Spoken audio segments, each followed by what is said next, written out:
नमस्कार मित्रांनो. रात्री सातारावरून सोलापूरला आलो. रात्री काय गाडी खाली झाली नाही म्हणून तिथंच झोपलो. सकाळी उठलो.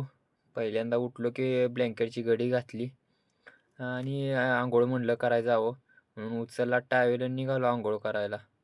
अंघोळ करायला गेलो तर बघतोय काय तर अगोदर हमाला अंघोळ करत होतं. अगोदर ते 2 नळ आहेत म्हणून थांबलो जरा वेळ. त्यांचे झाले की मी अंघोळ करून घेतली आणि आलो माघारी गाडीकडे. भूक पण लय जोराची लागलेली. मग काय आईनं रात्री येताना गावावरून दिलेला डबा, तोच खाल्ला. पटापटा खाऊन घेतलं आणि नंतरनं गाडी खाली करायला लावायची होती म्हणून गाडी खाली करायला लावायला गेलो. बघतोय तर काय एअर पूर्ण उतरलेली. कशी काय, काय माहिती. एअर भरून घेतली. नंतरनं पडदा आणि रस्सी सोडली. गाडी खाली करायला लावली आणि बसलो गाडीत. नंतरनं 2 तासांनी गाडी खाली झाली.